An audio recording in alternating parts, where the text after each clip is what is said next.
the champ of the mic owns the night.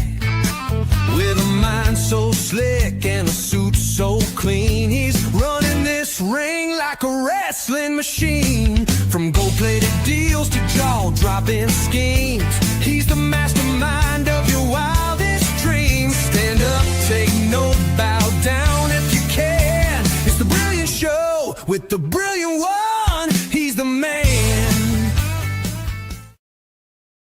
Welcome into the Brilliant Show. What is going on, man? Dude, you said you like playing paintball, right? 100%. Absolutely. Love me some paintball. What the hell is that contraption? Show that to everybody. What's up, Stephen Dixon? Because somebody was saying on the post earlier, they was like, what in the Mighty Morphin is this? So Yeah. Mighty Morphin Power Rangers. Yeah. Show it real quick. Come on. What's up? I said, show the mask real quick. Oh yeah. Oh, okay. Super nice and high tech for you. Now, if you're listening to this on Spreaker or something, you can come watch it on Facebook or YouTube. Check it out. But you like paintball, you said, right? Oh yeah, 100%. It's been my probably my favorite one of my favorite sports since well over a decade now. Matter of fact, my one and only tattoo is actually a paintball tattoo. The whole paint splatter back there. So do you like do competitions or anything like that? Yes, for a little while I was playing in Germany, and I played a lot of tournament ball out there. I was with a speedball team out there called Kaiserslautern Resistance, and they were a good team. They played for the DPL, the Deutsche Paintball Liga. But then just now I do a lot of the more tactical side, less tournament style, more like scenario based. So bit of a nerd in that regard, but you know. So it's kind of like LARPing for paintball. Yeah, it can be. It can be. A lot of the guys that I roll with are we got a former Marine, we got ex-Army, ex-National Guard, that sort of thing. So I got a funny story to tell you about a paintball. This is going back to probably 2000. No, probably 99. Have you ever been hit with a paintball like bare, like on your skin? Oh yeah, yeah, all the time. Bare hands, all that. All right. So me and my cousins and a bunch of our friends from school, we're probably about 15, somewhere around in there. And it was night, and we were all running around playing, paintball war in the middle of the dark. And I remember I snuck right up on my cousin, man. Like he was just right there and popped him right between the eyes with a paintball gun. And I took off running. Hold on, dude. I hit him right there, and I took off running. So when I turned to take off running, remind you, I don't have no shirt on. Like we're just, running around out there with no shirts on. This is summertime, shorts and shirt, no shirt. And dude, when I turned to run to get away from him before I could get hit by him just unloading on me, I run into a barbed wire fence that was grown into a tree. Like I turn around running, I just get clotheslined by this damn old ass barbed wire fence, and like I'm hung upside down. And it's like, all right, there's two trees right there. There's no barbed wire fence anywhere else. It's just in between these two trees where it's grown into it. And like I run into it, flip over it, and then my cousin's standing over, yeah, bitch, and just pops it off on my chest. But I left the mark right between his damn eyes, and it was funny as shit, man. That was. Yeah, but you went from playing paintball to taking an Abyss spot, taking a Mick Foley Cactus Jack kind of spot, Dude, it was like brutal. Stephen Dixon says, "What's up?" Going on, Stephen? What's going on? Frozen ones work great. Oh, I bet they do. I bet those are worse. Oh man, dude, like. I'll tell you another story about a paintball gun because I used to be big into paintball back in the day. So when you're in high school, they go rolling, like they go and roll people's houses, and with toilet paper and stuff. Oh yeah. And during homecoming week, and I remember we all went, we rolled everybody's houses and stuff. But I got a hold of some information that they were going to roll my house while I wasn't there one night. So I decided to climb up in a tree stand, like at the in the wood line where they would have to come in to roll my house. And I waited for them. And as soon as I saw them, I was sitting up there with a paintball gun shooting them as they come in. So, yeah, those are the fun days, man. Where's the co-host? Shug? I think Shug's busy right now. He'll probably show up about 7:30 or 8 o'clock. You know, he got thug things he's got to do right now. But he'll be here shortly. Willie Buck says, hey, RJ. Going on, Willie? We got RJ Runner up in here. We're getting started right here on the Brin Show. RJ, though, we talked a little bit about the paintball, which is fun, man. That's just, I mean, it's fun to get out there and have fun with. I've never actually done a tournament, but I've actually went to and like did team stuff at one of the fields and stuff like battlefields up in Demopolis, Alabama, and it was fun. But tell me how EJ Runner became EJ Runner. I mean, like, how did this all morph into what it is now? Well, I guess we could start from the top. So, I first started getting in the ring in 2020, kind of right as COVID was kind of hitting the U.S. And of course, COVID era wrestling was ridiculous. It was, I remember the TV content. You had like the Raw and SmackDown Thunderdome. You had NXT and like a hockey, like a hockey rink almost with like the glass walls.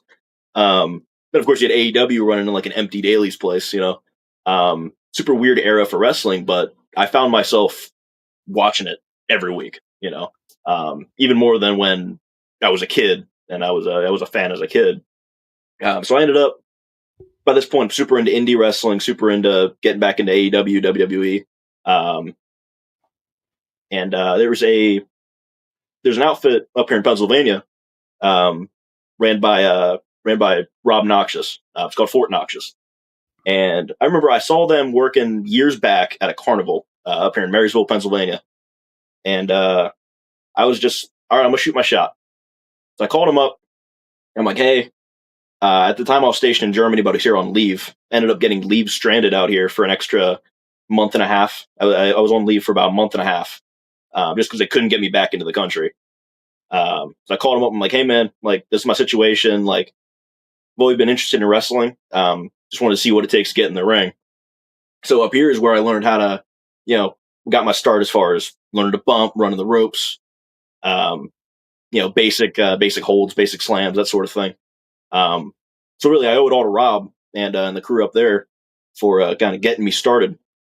But of course I had to go back to Germany for about another year. Ended up got stationed down in Florida, and I was so hyped about going back to the States to finally get back into wrestling, that as soon as I landed, I was hitting up every company possible.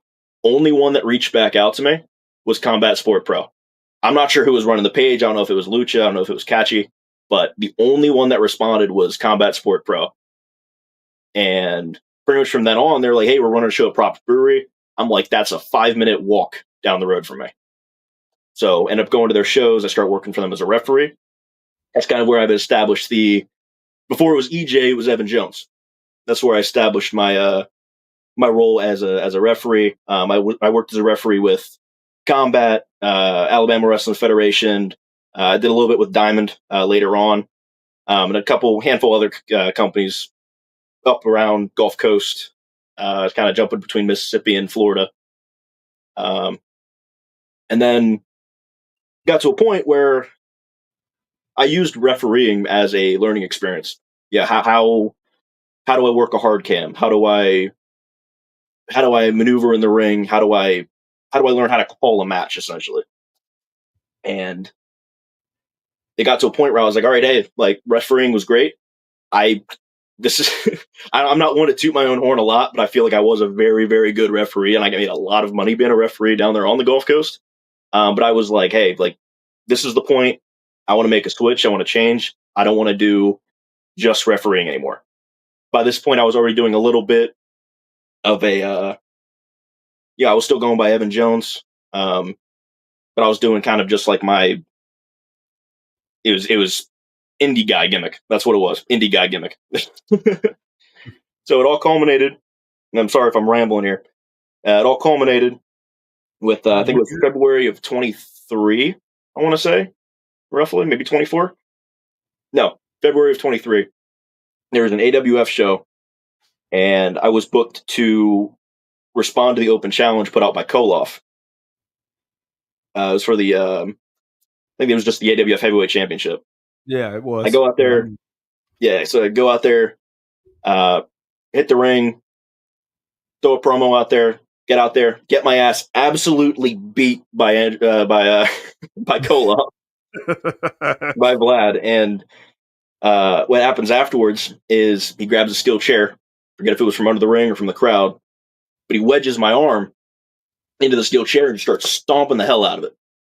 At that point, it's like, it's like arm was destroyed, arm was shattered, right? And ended up coming back probably 6 months later with I had a full like cybernetic gauntlet. Just like the game, like the Nintendo game glove.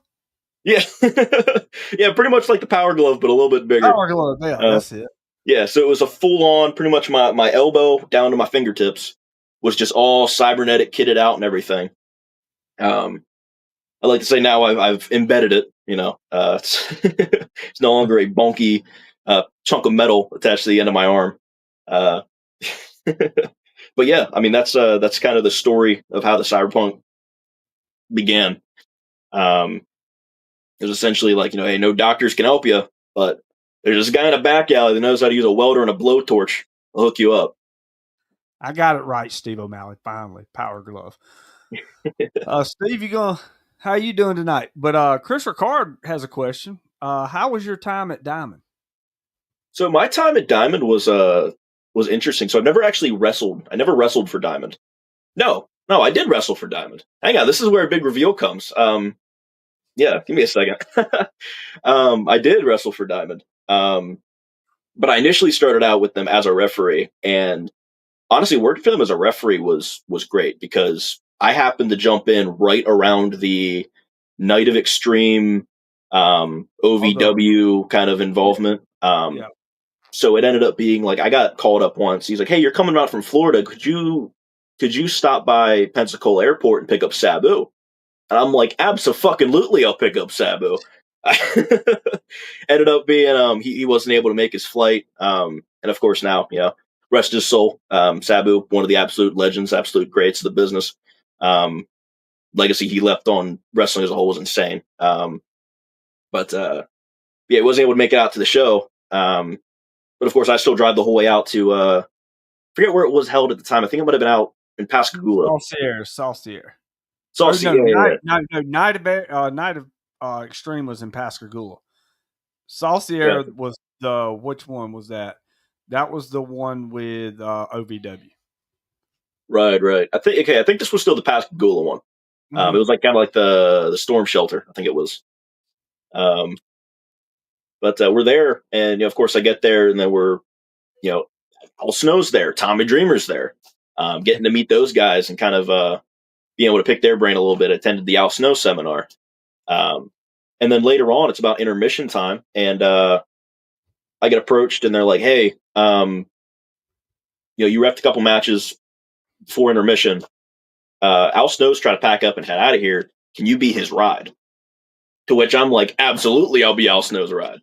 So here's Al Snow, jacked as all can be, climbing into the passenger seat of a Nissan 370Z to, head out from all the way from Mississippi out to the Pensacola Airport.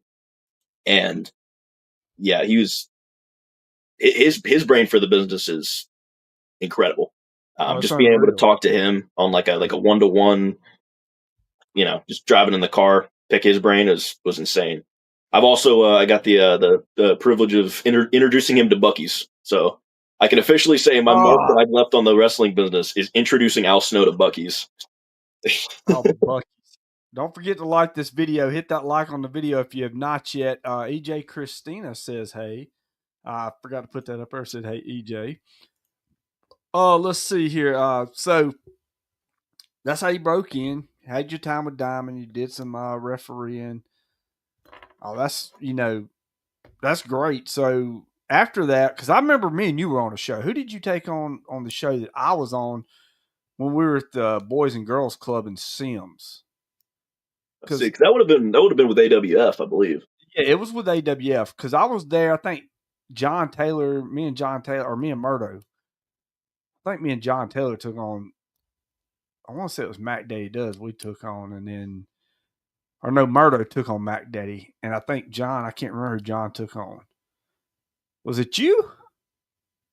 Yeah, I think it was, because that would have been my last match in the AWF before I ended up moving back to Pennsylvania. Because it was me and Taylor against you. Because I think we ran some shenanigans, but it was because I think it was maybe it was a triple threat. It was you, Taylor. Would have been 1-on-1. That one would have been 1-on-1. Okay. Taylor was 1-on-1. I think it may have been Murdo in the triple threat then. Okay. But recently you was just at AWF, the Larry Bartlett's benefit show. Man, we were, it come raining down that day. Me and you sat out there and talked for a little while it was raining down. I didn't get to stay for the actual show because my wife got sick. She was throwing up and stuff, and we had to head out. But I know when, like right when I left, the sun had come out. It was started. They were trying to dry the ring out and everything. What was your? Because you took on Ryan Razors that night, right? I did against Ryan Razors. How did that go? I was definitely sore afterwards. Ryan Razors is he's definitely solid in there. He's definitely the kind of talent that when you get in there, you gotta think a little differently. Just because the dude's a monster. Get in there and you gotta plan things out a little bit differently as far as like, all right, well, I'm not gonna. How can I avoid getting absolutely just annihilated by this guy? And of course, that's what ended up happening to me. I planned incorrectly that for that that night.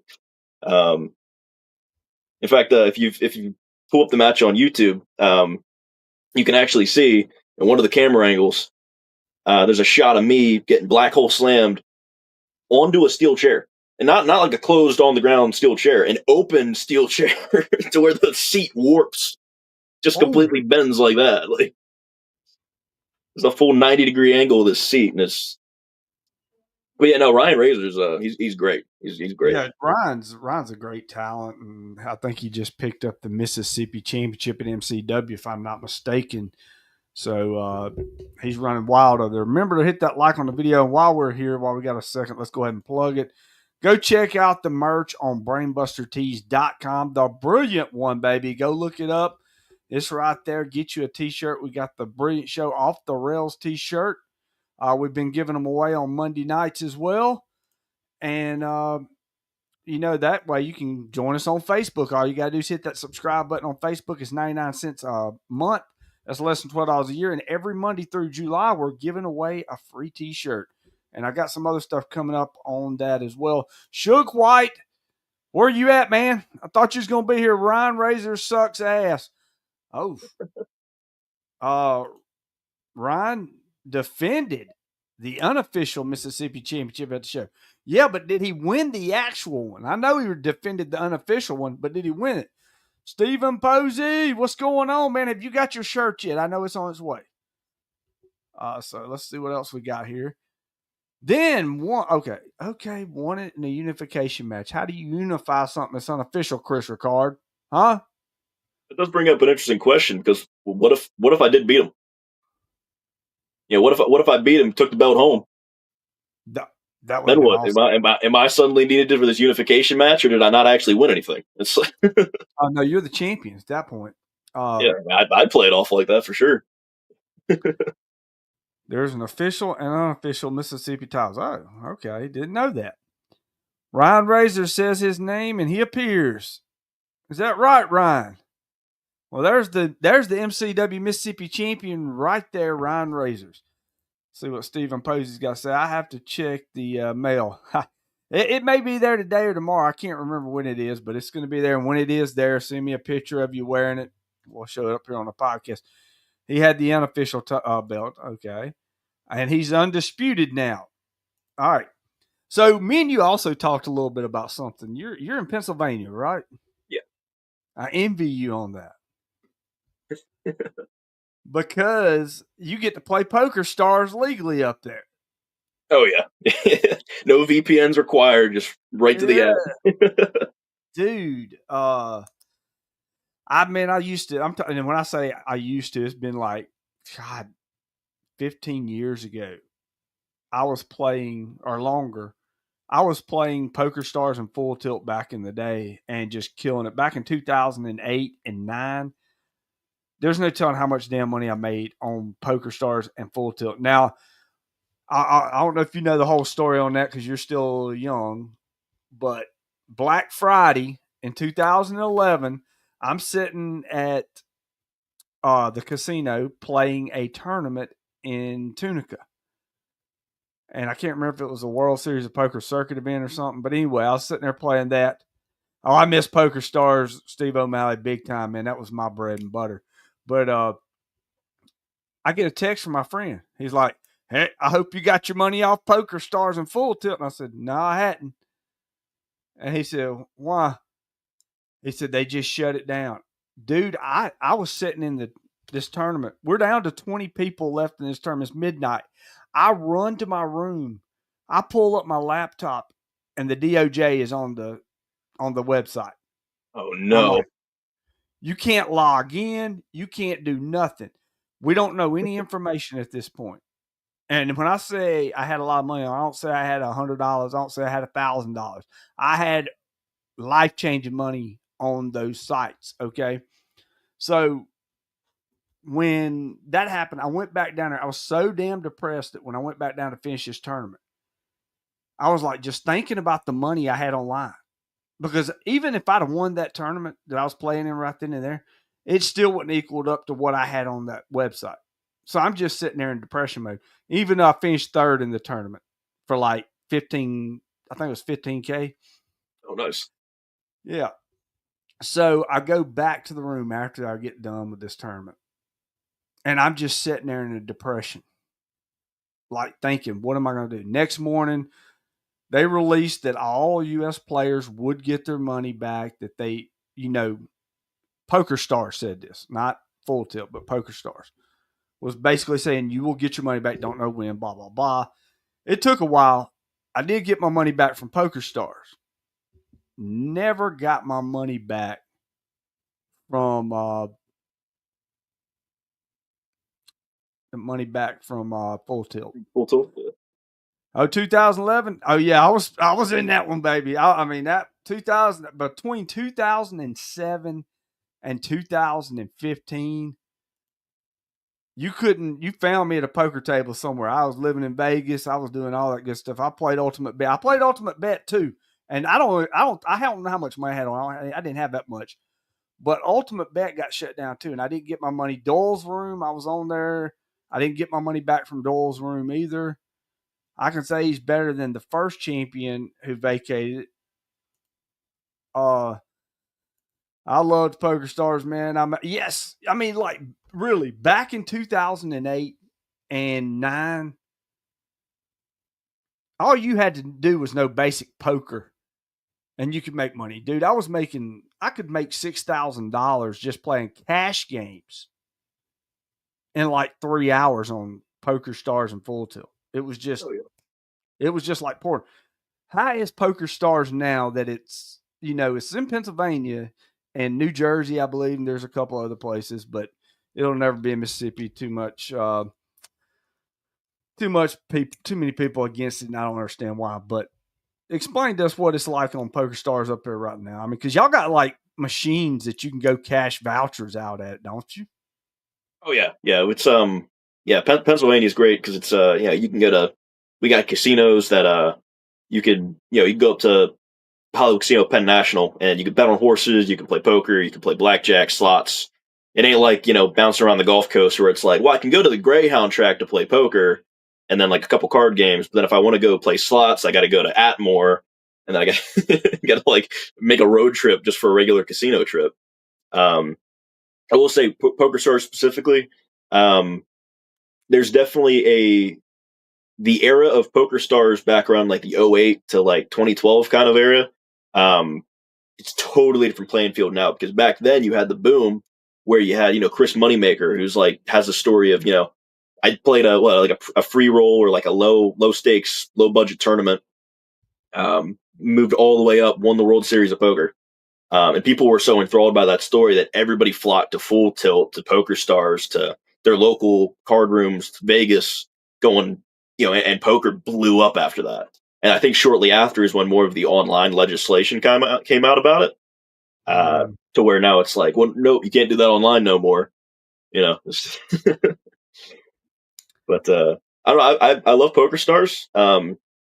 It's definitely online and live table are two totally different things too. Oh, big Because time.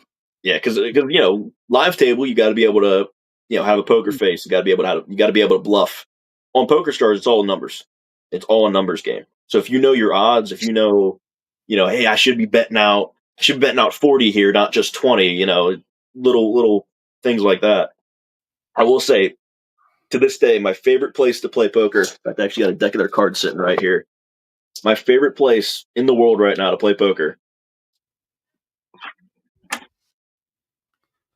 Right here.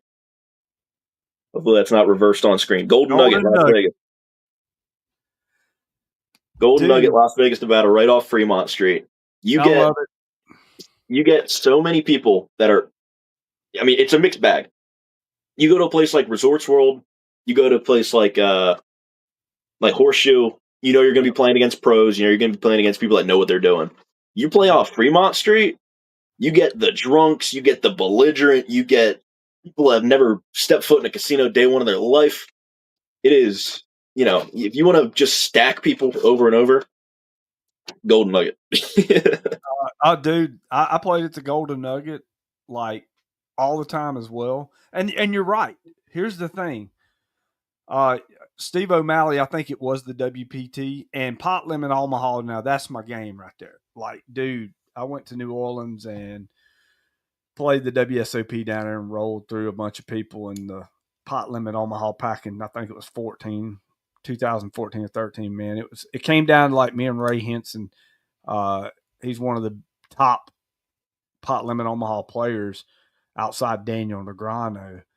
But out in Vegas, man, if you're wanting to make a lot of money and you're not like one of those top professionals, but you know how to play, all you got to do is go to like the Golden Nugget, Fremont Street, or one of those off the beaten path, like where they take the timeshare people. I can't remember that damn casino that I used to get called to a lot when I was living out there. They would you would go out and the timeshare people would come in after meeting and they would sit down and play some poker at the tables and you could just clean up right then and there, man. I played for ever, man. I wanted to play the main event this year. I didn't make it out there. It's going on right now. I think they just got into the money today. They already played for 4 days right now. They usually play for 8 to 10 days. They're on day 4. So right now you're guaranteed $20,000 because you're in the money. So you're guaranteed $20,000, which at a pop down, you get up to 30. But now you got to remember it costs $10,000 to get into that tournament. But first place is like $10 million. So I better hope you win a couple satellites to get a seat. Yeah, I've won several satellites to get into the seat. I actually won a satellite to get into one of the high rollers one year, the 25K high roller. I went to enter a satellite at the Rio. This was when it was at the Rio. And I sat down at a little 9-person sit and go table. Bought in, didn't realize that it was a satellite for a 25K tournament. And I won it, and then they're like, "Oh, here's your money. You can go get into the satellite, or go get into the tournament." And I went to go get in the tournament. Like, this is a 25K. How much did I pay? I didn't even realize what I had paid to get into that sit and go. And so I was like, it just wasn't adding up. And then I realized that they were doing some kind of, it was like a deal, like I don't know, not a deal, but it was like they were giving an extra prize. And so I got into the 25K super high roller. Now, when you want to talk about some heavy pros, like top heavy, That's just something right there, man. If you're not a pro and you don't know how to play, you just better get ready, baby, because you finna get rocked in those. Oh Mm. But anyway, man, yeah, playing Poker Stars, playing Full Tilt back in the day. I finally got my money, like I said, from Poker Stars. I don't think I ever got my money from Full Tilt. And I know Poker Stars paid a lot of the Full Tilt money off because they ended up buying Full Tilt, but I can't remember if I got. But I got the bulk of my money was on Poker Stars, so I got that. And I used to play that Sunday Millions tournament every weekend. I loved that damn thing. It was top heavy in prizes as well. Let's see here. So Willie Buck, RJ Runner. Who's your favorite poker player? That's a good one. Who's my favorite poker player? That's a tough one. I'd probably say one of my tops is probably a tie between Daniel Negreanu and Phil Hellmuth. It's probably a solid tie between them. But you also got the content creators nowadays, the guys that are you got the guys that actually will mount their phone at the table and like just record their play. So you got guys like Sethy Poker. Sethy Poker makes some of the funniest videos I've ever seen poker related. And then you got other guys. You got some other casino content creators too. You got like DJ Dolt. You got Bretsky. Bretsky's freaking hilarious. I love that guy. He does a lot of slots. Hilarious. I've played with him. My favorite poker player, and I'm just going to go straight up, is Phil Ivey. And the reason I say Phil Ivey is because my playing style's similar to his. I kind of adapted watching him. I've actually played against Phil several times. I played against Daniel. Played against Hellmuth. You know, I played against a lot of the big names. Moneymaker, played with him. I even sat at the table with Doyle. So, you know who Doyle Brunson is, though, right? I think so, yeah. I hope to God you do. He's one of the creators of the World Series of Poker. Like, I mean, he died back in 2020, I think, or so. But, yeah, Doyle was around forever, man. So have you ever played in a World Series of Poker main event? I haven't. It's one of those like what do you call it? Like a Far Cry dream kind of thing. Like, I'd love to do it, but I'd have to have so many like financial backers just to be able to pull that off or win some really really big satellites. But oh, we already talked about you breaking his arm. This is my favorite client, Vladimir Cole. Yeah, we talked about that. We dove into that. We're going to dive into some more of that and just say I've got stuck on poker for a second. So watching Daniel though, do you ever watch his vlogs? Yeah, I think so. I've seen it. I love watching this shit. I just sit there and look at his damn life, and I'm just sitting there thinking, man, if I'd have stuck with poker, would I be close to that? No, probably not. I mean, I made a lot of money on poker, don't get me wrong, but I didn't make Daniel Negreanu money. Dude's had his own damn golf course in his backyard. Like, it wasn't a country club, it was his own damn shit, just so he could practice. Like, he's not even a full-blown golfer. He just wanted to practice. He built a damn golf course in his backyard. And then he moved to Lake Las Vegas, but I have on my phone. You have on your phone, you've had what? Diego, what have you done on your phone? But so are you into video games too? Yeah. I play some video games here and there. Yeah, I do I play like GTA. I play like some shooters like Ready or Not, that sort of thing. So GTA, what is hold on just a second. Oh man, shit cracks me up. But anyway, GTA, man, when's the new one coming out? Right now it's slated for like May of 2026. Yeah, because it was supposed to come out this year, if I'm not mistaken, right? Yeah, and it's insane. Like, I mean, I went back and I watched. I've been playing a lot of Red Dead Redemption 2 recently, and just looking at the graphics in that game. That came out in 2018. But looking at the graphics of that game, and then thinking we still have another year before GTA 6 drops. Oh my god,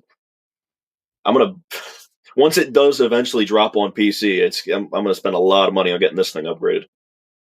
Oh yeah, and like, have you played any of the football or college football in there yet? Oh yeah, yeah. I've played. So I grew up playing college football on the Xbox, and Oh, I did too, man. But I haven't played the new one yet. the ones. Geez, I don't have the newest one, but I was playing it at my cousin's house, and it's definitely a new feel. Granted, kind of the overall Madden and college football feels are completely different now. Um, Matter of fact, just behind the camera, I got a PlayStation 2 with Madden 06 ready to go. So Madden 06 was my game, but Diego, you ain't ever won a world championship in poker. You probably don't even know how to spell poker. I guarantee you give me a deck of cards, put me in there, I would run over you like they ain't nothing. I'd run over you like you'd run over a pizza. But yeah, man, I've been wanting to play it. College football 26 is the best football game ever created. Look, I played NCAA 14 for 10 years oh yeah, before they decided they was going to make another one. I was still playing the Xbox 360. Shit, man. I mean, yeah. I still got it hooked up in here somewhere, but I don't have a new gen console. I have an Xbox One that I bought back in 2014. I don't even know if the game's compatible with that one. Is it? Um, Not too sure. Yeah, because I know the sport games are sometimes they're kind of spotty on the backwards compatibility, Yeah. just because of licensing and stuff like that. But Dude, I have to check because I just don't. I haven't bought one, and they're just getting too expensive for me. Diego would never run over a pizza. Okay, well, eat a pizza. Let's put it that way. But so like, what's all right? So Call of Duty's got to be one of your games, right? so it used to be like I'd say my peak for Call of Duty was like Black Ops 1. Oh, okay. Um, and then kind of after that, like I never Black Ops 2. Like it's a great game from what I've played of it, but I haven't played it that much. Um, and then kind of now it's kind of like I mean Black Ops 6 is just Fortnite. That's just at this point. I mean, it's I cool. You never, got like you can play like Beavis and Butthead, but it's like I some of never us don't like played. the tactical looking stuff. So I never played Fortnite. What the hell's Fortnite? Like, I mean, I heard people going crazy and stuff over it, but like, is it like Minecraft or something? I guess at this point, like it started out as like it started out as like it was a single player Always. game that turned into a battle royale, and they released that for free, and then it was just like battle royale mode took the world by storm. But then they just kept on adding to it, and they started doing licensing deals, and now it's just it's everything. It's I think they even have like Guitar Hero mode. They have like a Lego mode. I don't even play it. I just seeing the stuff I see popping up on social media is like, what even is this game? Like, Yeah, Jesus. I played Black Ops 2 for 3 years straight, Steve O'Malley says. Let me just say this. What was the one that Kevin Spacey was in? that was The uh that was Advanced Warfare. That was Advanced Advanced War. Warfare. Me and one of my buddies, we would sit there and play that shit now, but we played it different. You know, we'd play one on one online and see who could kill each other most. But we didn't do it for free. We were gambling when we were doing it. So there was something at stake when we were sitting there every night playing for a few $100s. And yeah, Advanced Warfare, man, that was some fun times when we were doing that because we'd be sitting up till 3 or 4 in the morning playing that because we wanted to win as much money as we could that night.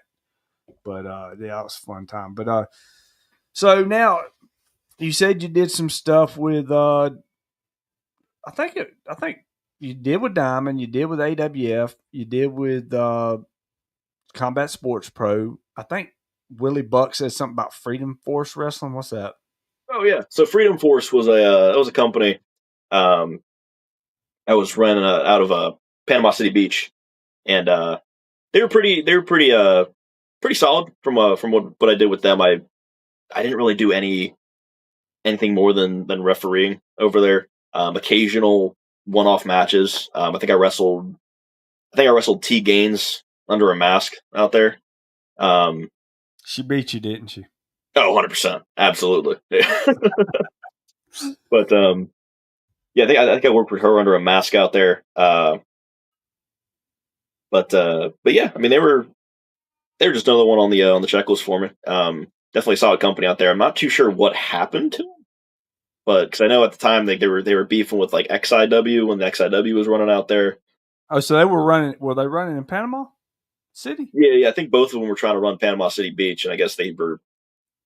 From what I got, like I wasn't involved in the beef at all, but from what I gathered, it was like XIW was throwing shots at Freedom Force, and Freedom Force was like, it was a faith based promotion based versus a like a hardcore kind of promotion. So it was like, All I right. don't So know. Freedom Force was there then. They got something called Guardians Legacy that's faith based now. Could Think that be? that might be an evolution of it, if I remember correctly. Because I never worked for Guardians Legacy. That came about by the time I was already up here in Pennsylvania. Um, but I think it's similar people involved. I think. I think it's got to be because I mean, like you just said, XIW and Freedom Force. Freedom Force was faith based. Guardians Legacy's faith based. I believe it's got to be around the same thing, and they're running in the same area. So that's got to be a deal. It is. Matt Clark just confirmed it. It is. So Freedom Force is Guardians Legacy. Okay. So there we go. And the Guardian Legacy champion, I believe, is Jack Passion now. I believe he beat Brimstone the other night for it. Nice. I've worked with Brimstone. I haven't worked with Jack, but I've worked with Brimstone, and he's another guy that's like he's just great to be around. You know. All right, I like Brim. He's good. Guardian Legacy is its own thing. Oh, okay. Well, Guardians Legacy is its own thing. I don't know. We're getting a little confused here. But anyway, we're going to jump off that. I don't like to get into drama. So I'm going to try to get away from that. Oh, no, Freedom Force isn't Legacy. Different people. Oh, okay. I got it. Okay, that makes sense. Boo that man. All right. There we go. All right, we'll get back on to Brimstone was a better champ.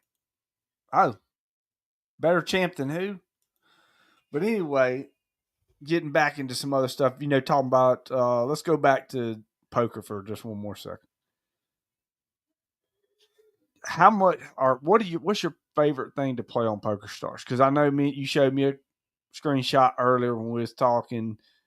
Was that like one of them sit and goes or was it a spin and go? So that was a spin and go.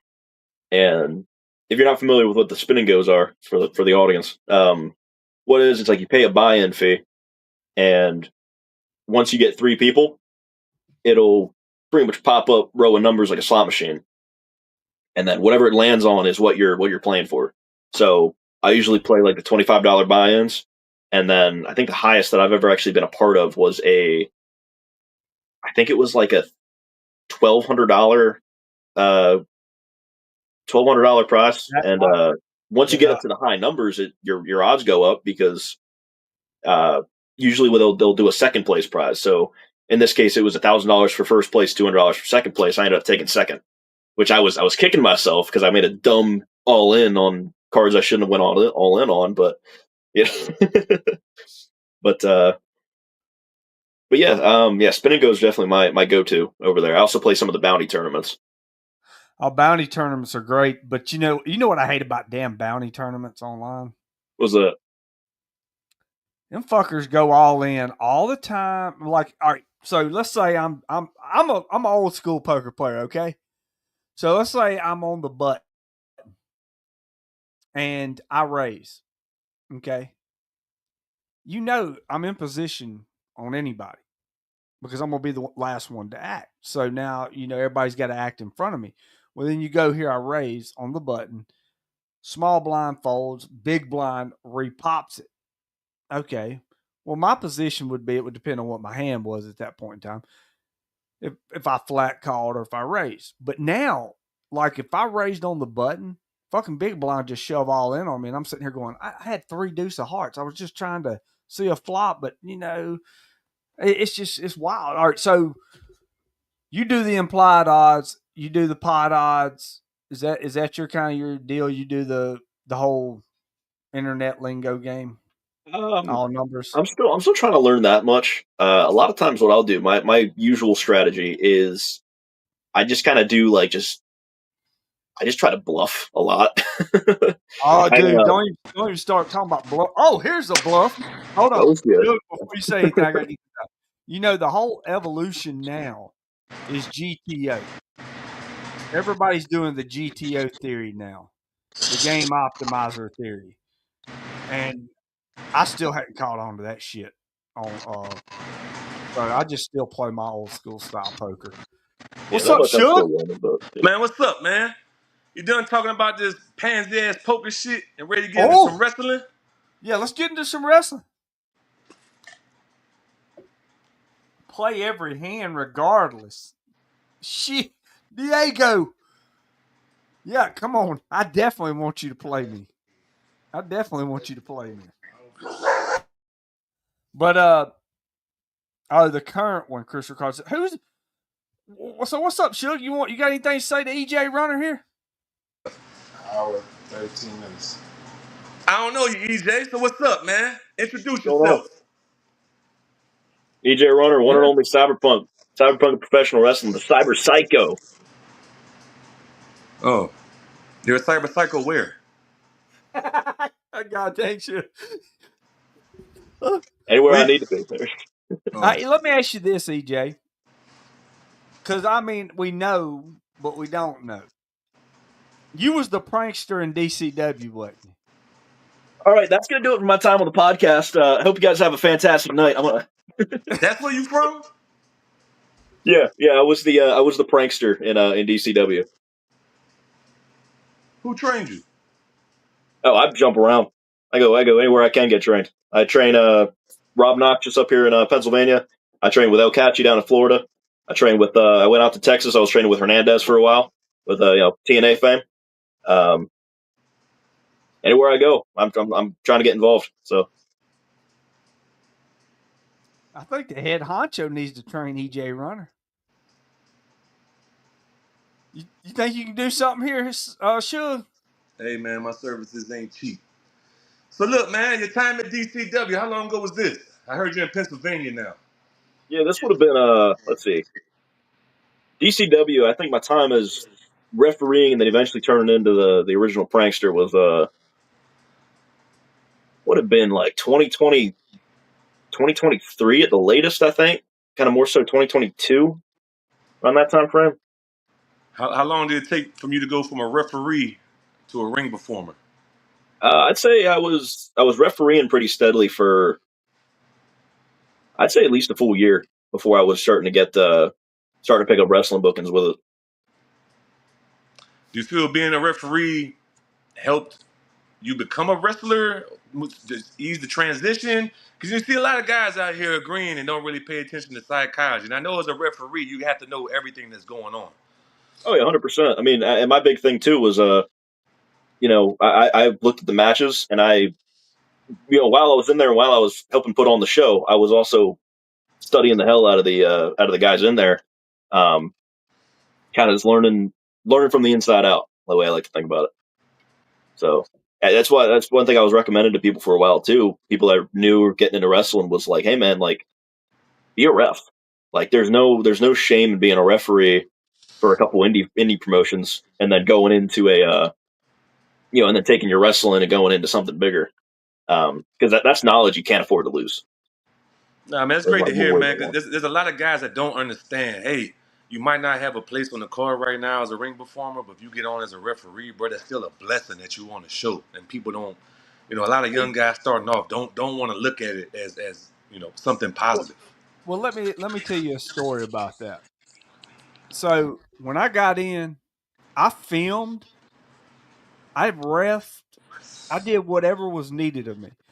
I went to a show that I was a manager on, and this was back when I think I was managing Joey Abel. It was in Columbia, Mississippi. As a matter of fact, Vladimir Kuloff took on Bordell Walker in a Columbia street fight that night. Oh, And somebody that traveled with with Big Blatty Daddy, was asked to run the music. Okay. And he bitched about it, but he did it. But he wasn't booked on the show. He rode up there just to be a spectator. So when you're asked from a promoter that you've never been around, hey, can you run the music? You do it. Because, hey, guess what? You never know. That may turn into something in the future. If you're asked to be a part of the show, it don't matter what you're asked to be. If it's to run the camera or to do that. Was it MT2? No, it was not MT2. Now, we don't need no names. No, we're not going to give no names on this one. I'll tell you that. Suge's already been around them. But anyway, the thing is, when you're asked to do something, you do it. Because it's an opportunity to network. It's an opportunity to get your foot in the door because you never know when they're going to need you.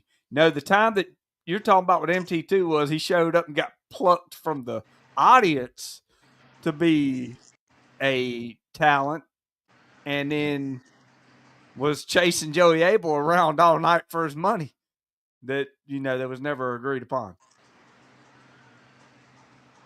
Hey, make sure y'all get y'all's money in advance. Definitely, if you can get your money. To all you wrestlers out there, man, stop waiting for the cash app at the end of the night. The dude to fumble through his pockets.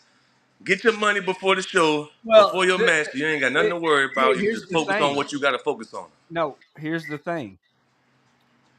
He was given an opportunity. Well, I ain't talking about him. I'm just saying in general to the young guys out I was just saying, if you're told you're going to get paid, if you're told that, get your money. Yeah, and if you're taking a booking and somebody says, hey, if they like, hey, I'm going to book you. Yeah, Donnell, you still ain't booked me, but I need to get you on this podcast. So when you say, hey, are you available this weekend? Yeah, I am. This is my fee. And if they say, okay, well, you just better hope you get paid. But it's like Suge said, make sure you get paid. I'll mention a mistake I made when I was early on. This was mainly when I was a ref.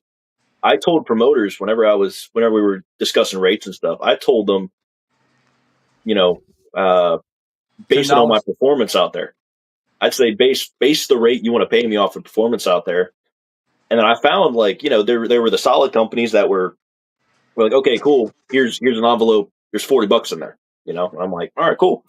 But then there's some other places that you kind of tell who's the carny because you're like, hey man, just based off performance, So then they'll go and make some shit up to be like, oh well, you were awful in there, even though you did your job just as you would do any other night.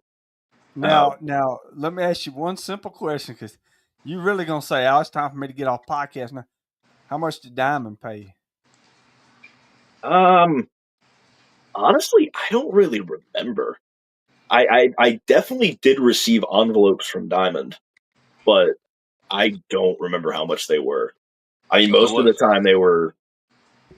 My usual going rate around that time was I'd make, for refereeing, I'd do somewhere between $20 to $40. $20. Depends on what they need.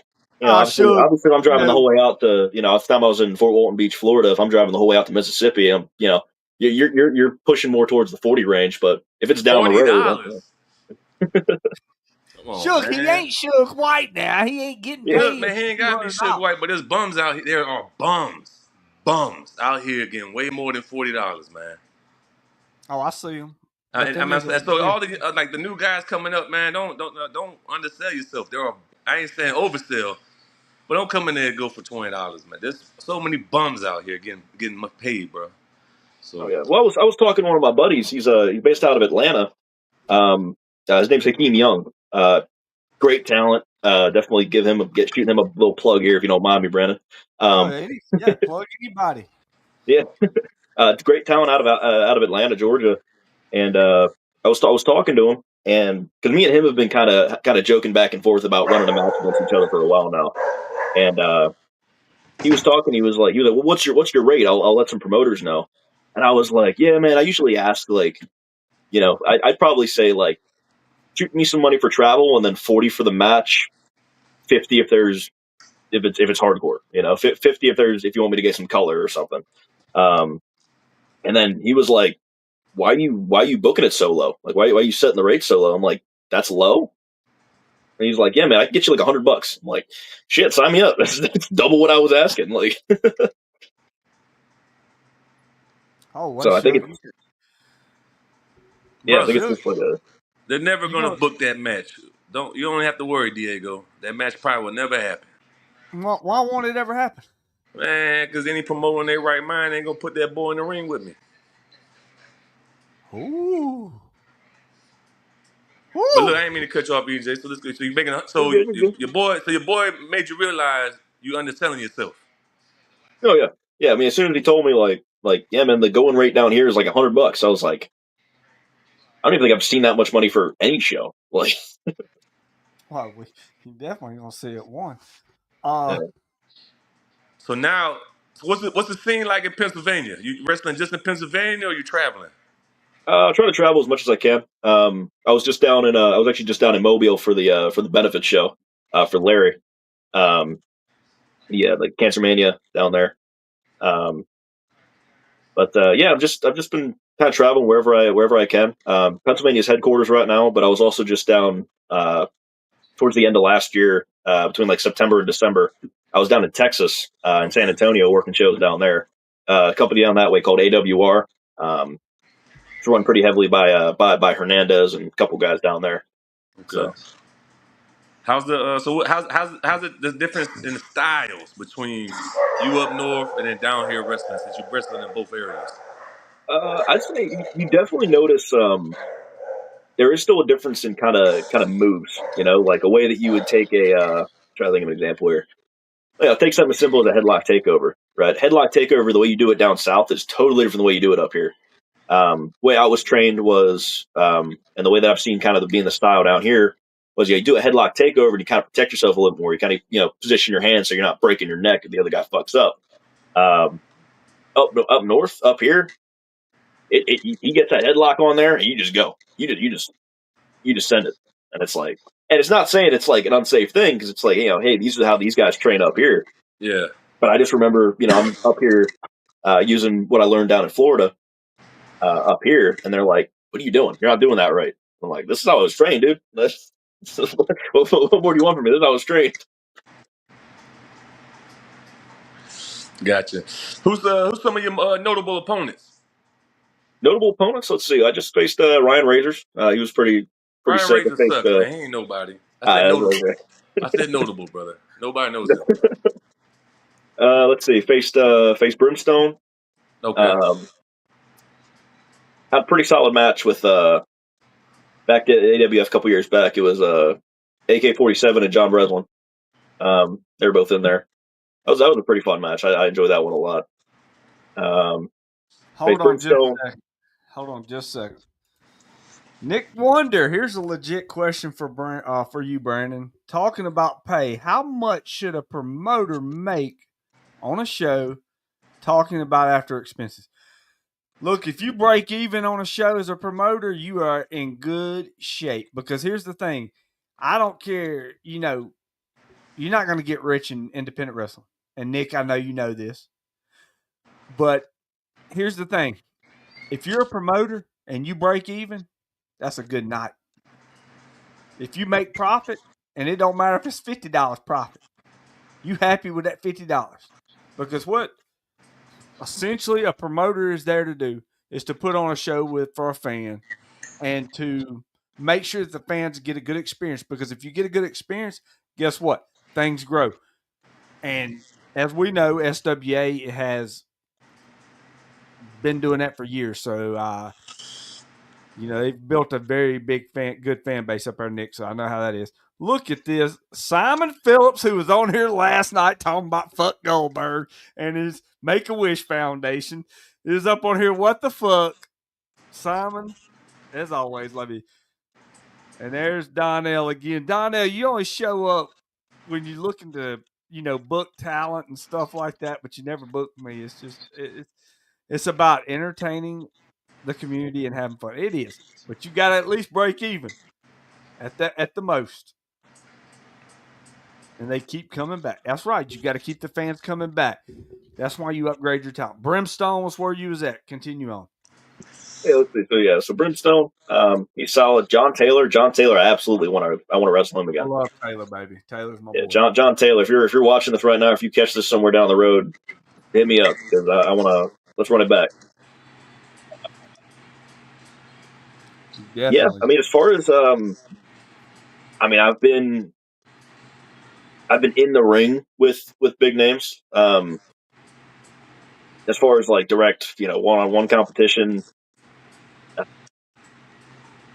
been more so like, I've worked with the local legends and everything, but I've never, I've never been booked like main event match against the ex WWE guy that's coming to the show, that sort of thing. So would you take on Suge White? You stuttered, man. Time and place. I'm down. Let's do it. Look at that. But sure, I'll warn you. I'm notorious for bringing doors to shows. Well, every show I go to, I got a couple I of promise doors. you, if you bring a door, I'm gonna put your ass through it.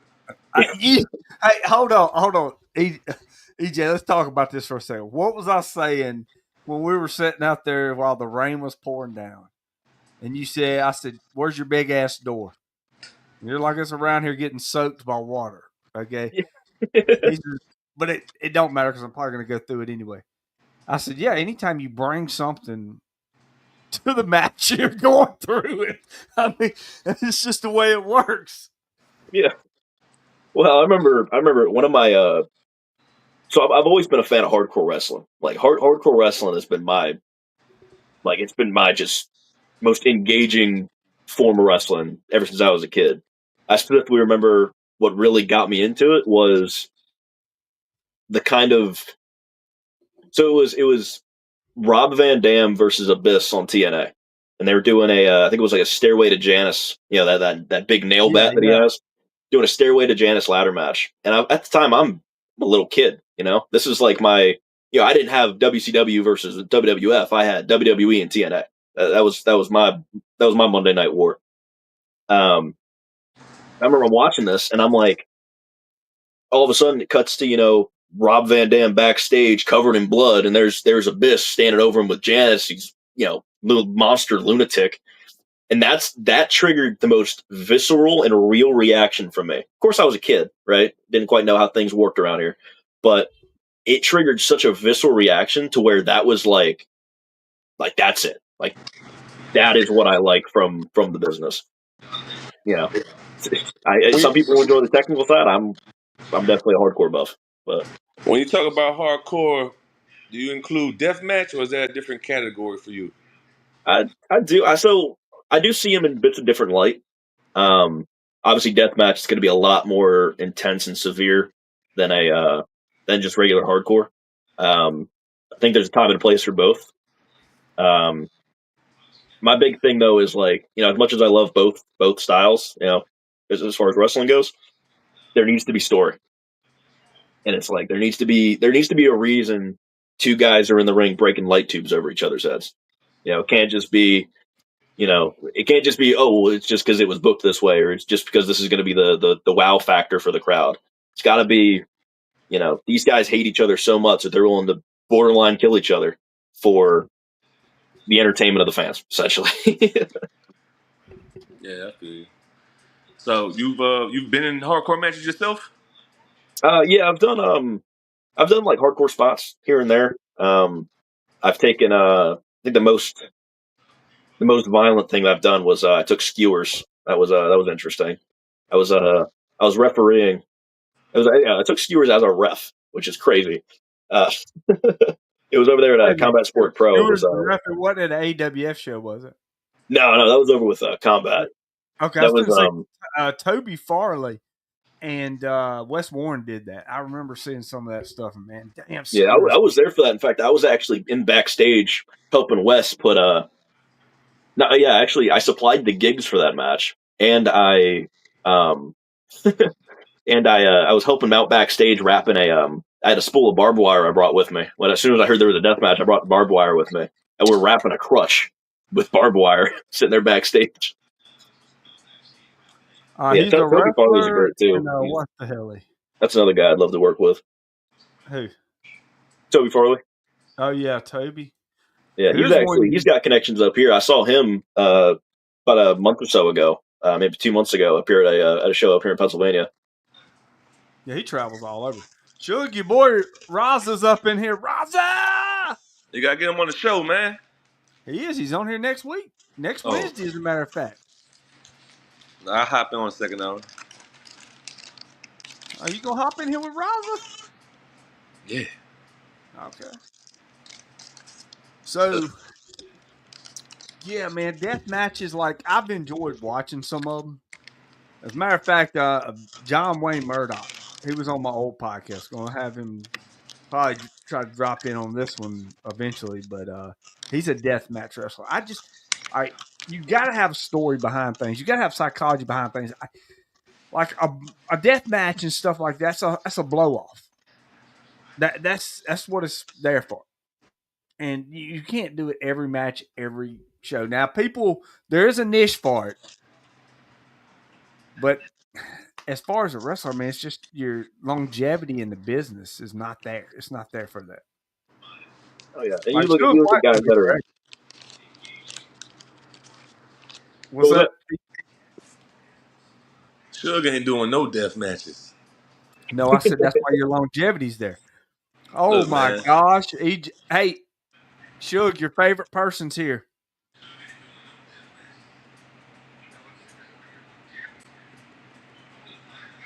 We got to get you a real mask. Look at Jay up in here trapping. Remember, he got up on you, Suge. He didn't get up on anybody. Relax. We gave that man his 5 seconds of fame, bro. He's done and over with. Yo, real talk though. If you know a place that does mask commissions, hit me up. Whoever that commenter was. So you wear a mask? Not in the ring. Not in the ring. I do it. Show him the mask, the Mighty Morphin Power Ranger. Mighty Morphin Power Rangers. Oh, all right. Entrance? Yeah, just like entrance gear. I also got I got a lot of various stuff for entrances. I got this one. It's a big black and blue trench coat that if you shut the lights off, all the blue turns like glow in the dark. That thing was expensive. But I ain't mad at you, bro. I'm glad. I ain't mad at you wearing the mask to the ring, man. It's just all them goofy, hot topic, sad boys wearing these masks nowadays. There's a lot of them, man. It's crazy. All right, so let me ask you this, because I'm dumb to this situation. Oh man, what the fuck is a cyberpunk? I know it's a game. Yeah, so pretty much what it is, it's just kind of stems from the idea of improving yourself via upgrades, essentially.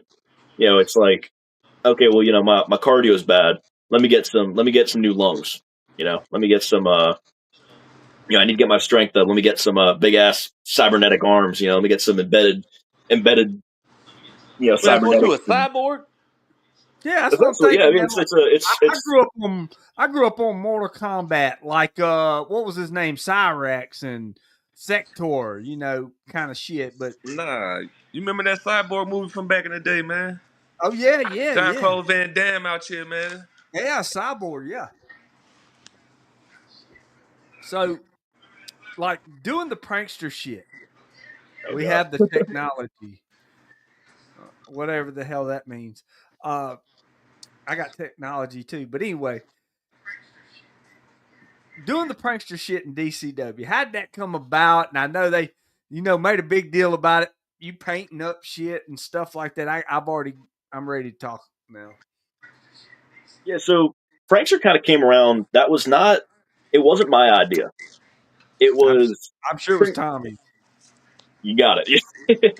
Yeah, so it was pitched to me. I just got a phone call one day, and at the time I was working as a referee. Already made some connections over there with DCW, and I get this call, and it's Tommy, and he's like, "Hey man, like I got this idea I want to run by you. I think you might be the guy for it, but like let me know if you're interested." and he pretty much pitched me this idea of like of somebody that just goes out and just messes with people nonstop. And I'm like, dude, count me in. That sounds like the funnest possible thing in the wrestling business right there. Just being able to get paid to go out there and just mess with people every single show. And we talked over like, okay, well, like what kind of style are we running with this? What kind of what kind of what are we making the presentation of this character? And we kind of decided to go with like a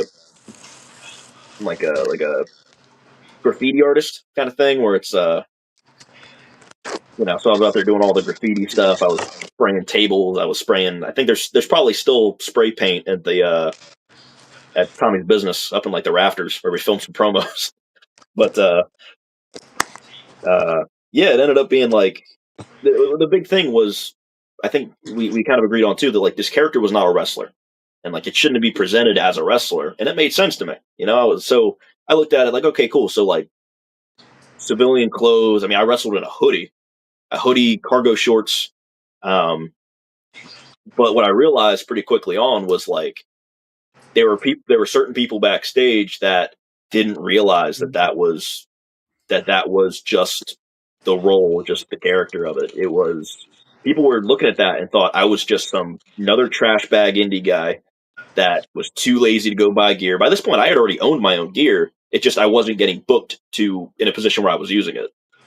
So it kind of took down my kind of value over there at DCW because other talent was looking at that and didn't really realize what was going on, and they just looked at it like this guy's disrespecting the business because he's not in here wearing boots and tights and out here wrestling in a hoodie like. But that's just the nature of it. And I mean, I had some fun as the prankster. I think I had some decent matches over there. I almost died as the prankster a couple times. That was interesting.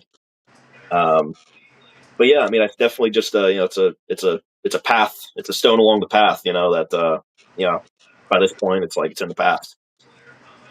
That's crazy. Sure, yeah. Why don't you ever wear a fucking shirt, man? Man, I'm a fucking gangster, bro. No, that's true. I got you. Well, I mean, Roswell was like his mama's house you at right now. Oh, because he know. All right, so we've been on the air for an hour now, and EJ, you got to admit, I've been pretty nice. I'm a nice guy, am I not? Yeah. Time to turn up. It's time to turn it up. I'm like, this is a pretty rough segue. I'll tell you that much. Oh, it's a very rough segue. I don't know what we're getting into, EJ. Nice to meet you. So let's get it. You filmed a cinematic match with a dirt bag or worm bag. Please tell me you won that shit. Well, you talking about the anywhere? So there have been 2 filmed matches. There have been 2 filmed cinematic matches. First one already, it's been getting pushed for about the last year. We filmed that back in, I want to say that was February of 24. We filmed the first one. Probably didn't end up pushing it until around April. The next one it hasn't dropped yet. It will be dropping. I don't want to drop any spoilers for it. I'm just going to say this. If you lost, you got screwed. And you better hope it don't drop. It's all matter of storytelling, But No. There ain't no storytelling there. I mean, you can tell the story. But if you don't win in that scenario, then you talked about dirtbag wrestlers. You might become one. No, I'm just joking with you, Jesse. But anyway, continue on about how did the cinematic stuff work? so pretty much what it was I was in the process of I was kind of getting things closed up. I was packing up to leave for Pennsylvania, getting in the process of getting all that situated. And he reaches out and he's like, "Hey man, like I got this idea I want to run by you." I guess he had just come into possession or come into ownership with Combat Wrestling League. I thought Who? Chris Chambers owned that. I think so. I think it was I want to say it was a partnership with Chambers at first, and then there was some falling out that led to Chambers essentially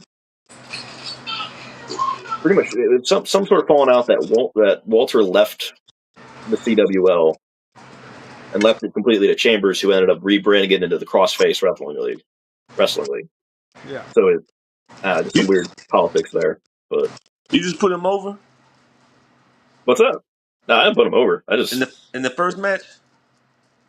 oh no, first cinematic match, I beat him. I power bombed him through a door, and yeah, like I said, notorious for bringing doors to shows. But All right, What's going on in the attic above your head there, Shug? man. Listen, I can't tell you what's up there. You trying to make me incriminate myself, man. So how long did it take to film this cinematic match? Now, did they do it with like 4K movie cameras? And did you have a director? Did you have like, somebody bringing you snacks, like a handler, made a sure little you got catering into booth. the... Yeah. I had hoes on set. Yeah, so we so for the first one we had it was pretty much just me, him, and a cameraman. And we pretty much just said like, hey, like let's just get stuff figured out essentially in segments. Really kind of thought about it differently than you would call a standard match. And then we just looked at it like, all right, cool, let's start filming and ad lib where we need to. He can ad lib. Yeah, well, yeah, I mean, we just did what we had to do. I will say I'm not the biggest fan of the amount of stop and go that goes into a match like that, because especially if you only have one camera, you have to kind of stop, change camera angles, and then get right back into it. And then it's like, it kind of breaks up the momentum of it. Let Like me ask you a question, brother. what you got? Were y'all doing the stop and goes because y'all really needed it for these cinematic films, or is it because bro's just out of shape?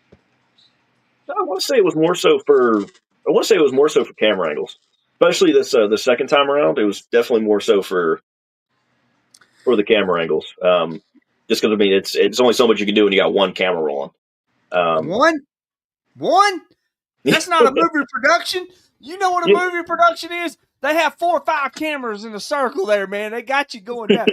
I was on a TV set. I can't legally say which one, but because of stuff coming out, you can't give away. But they had 100 cameras there. I mean, they caught every angle. Now they may have to put it all together, but you have one camera.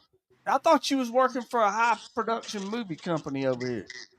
No, definitely not a high production movie company. I mean, I'm the one doing the editing. Themselves on it. They run live TV, don't they? Who?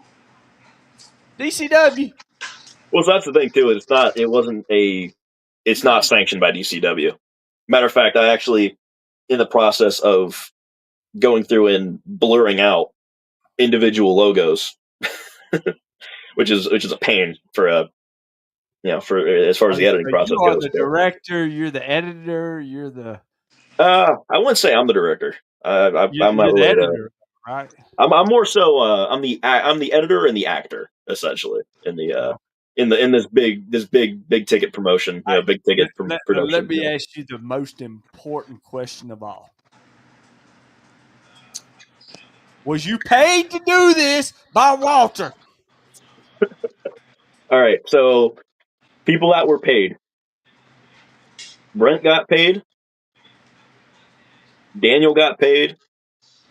Neil got paid. Okay, let me ask you this. I paid probably close to $1,000 total just to fly and buy stuff for this match. And you didn't receive 1 red cent. Well, it's one of those things too. You're doing it for I'm a storyteller at heart. Yeah, if there's something going on and You know, if a story needs closure, if we got to tell the next chapter or something, I'm gonna do it.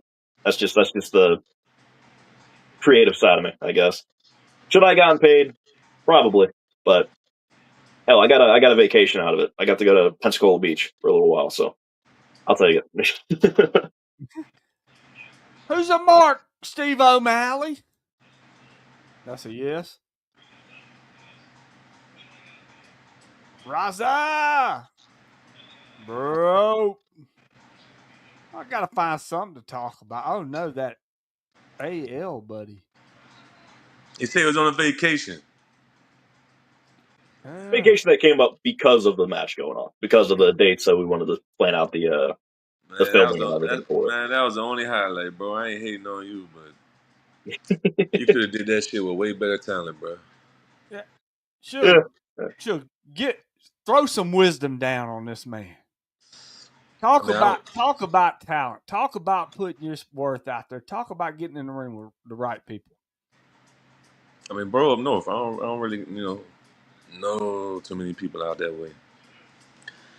But if you get booked down here, man, there's a lot of dogs down here. Way better than them bums, bro. I gotta watch your film. But this is down here you know where what he I'm saying? got I gotta booked see what at. you like, bro. But there's people out here that's some dogs, man. You got Koloff, Wes Warren, Raza, Rayleigh, Simon Phillips, Jace Miles. Oh, man.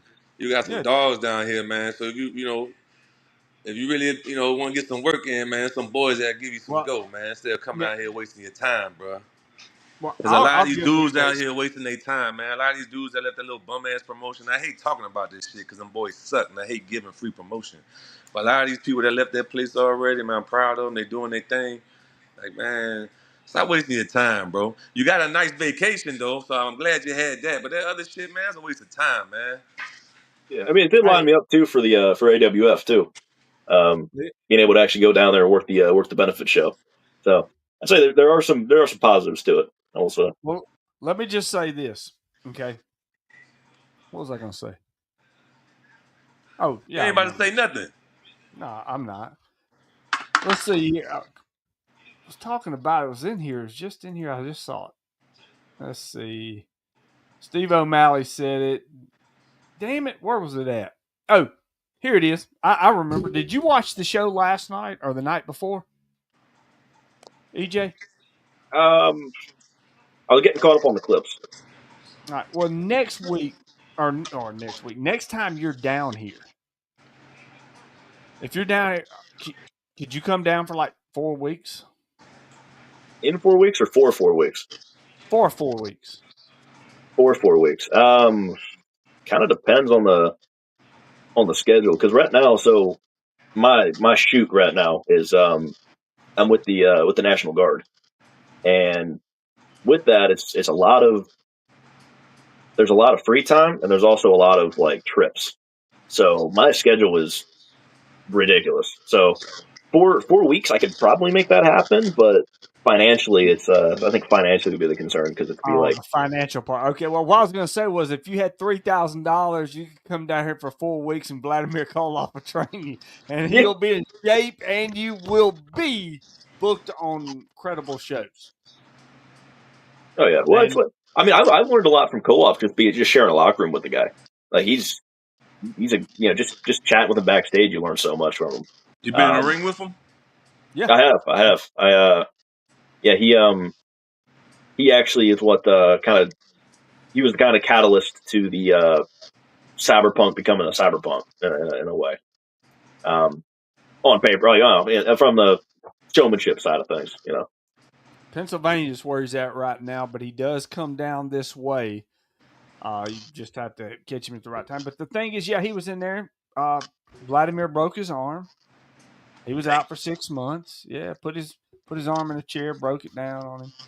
But yeah, I mean, it still does this too. It's pretty weird. It still does this. I don't know what's up with that. Yeah, it just never got fixed. Dude, like I said, you bring me $3,000 and Vladimir Koloff will train you for 4 weeks and you'll be a better wrestler. Look at Asian Allen. Have you seen Asian Allen? He's taking over the independence. Yeah. That dude sucks. Don't bring that bum up, man. Louisiana, Mississippi, Alabama, CJ, and Florida. He could get to Louisiana, I'm pretty sure. I've never worked Louisiana.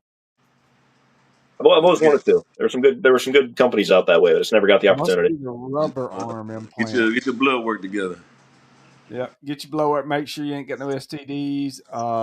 AIDS, AIDS, hepatitis. hepatitis. As long as you ain't got none of that, you're good to go. But I'm pretty sure if you're in the Army, you're already in good shape. Man, they don't be Yeah, testing yeah, for STDs we're like that, squared bro. away. We're squared away all there. Nothing to worry about. Nothing to worry about. Hell, you walk through New Orleans, you get an STD. I mean, dude, I was walking down Bourbon Street one day, and I knew if I touched anything on there, I mean, I was walking like this because I knew if you touch anything, I'm catching something down in this motherfucker. Hey, but we all know that right next to Bourbon Street's Chlamydia Court. So Yeah. Well, dude, I went into a strip club on Bourbon Street one night, and this was back during my poker playing days. And this Russian chick comes running up on me. Just mad, all the Russians. She gets up on me. She's doing her thing, and she looks at me, and she must have said, "This is an idiot right here. He looks like an idiot." She goes, "Baby, I don't normally do this." Now, when they say that, they lying already. I don't normally do this, but you're cute. I like you. You can go back to the hotel room for you. Ain't nobody invite your ass back to the hotel room. And then I look over and my buddy, he's got some girl walking out the door with him. And the next thing I know, me and him, we're like rooming in this hotel room for the weekend for the poker tournament. And I get there and I wake up next morning, this bitch is over here with him. He done brought her back. I said, see, I was smart. She told me I ain't never done that before. Yeah, right. My ass took my back. She must have got him with that because it sure as hell wasn't going to get with me. I don't know how much he paid her, so I don't know about that. But anyway, sure, what you up to, man? You just look like you ready to hurt somebody. Man, always. I got a show coming up this weekend. Oh, where you at? Louisiana Wrestling Alliance, Lafayette in the Pit. Oh, who you taking on? Can't say the name. It's a surprise. Well, be at the Pit. But you know, Is Quasi there? I promise you, it's a notable opponent, and I'm gonna put his ass down. Was Quasi there? She booked on the show. Okay. Gotta check it out. I'm gonna have to get down to Scott, Louisiana. Man, y'all boys booked on the same day, man. I would tell y'all leave that, man. It's gonna be a live show, bro. Shit gonna be packed. I ain't gonna be nowhere this weekend, probably. I'm gonna be at the beach unless I make it to the other one. I thought you was at Crusade, bro. Huh? I thought you was working Crusade. I was gonna work Crusade, but I'd already told him I don't know if I get back from the beach in time or not. I don't know yet. You know, I got to go to the beach. My mom's birthday was yesterday, and then my niece's birthday was last month, and it's all like a beach trip deal. So, Yeah. We'll see. I may be down there. MT2, you was in the chat earlier. Are you going to be there?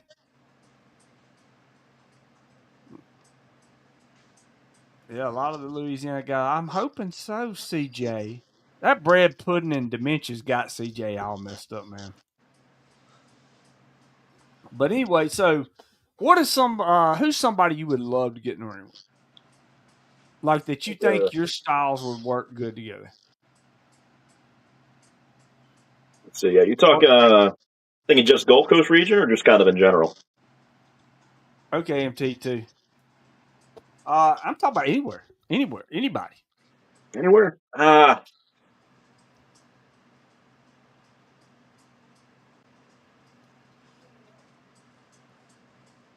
Yeah, no, I think for Gulf Coast, I definitely want to step. Again, it's tough because I've been away from the area, so I haven't really been seeing what people have been up to recently.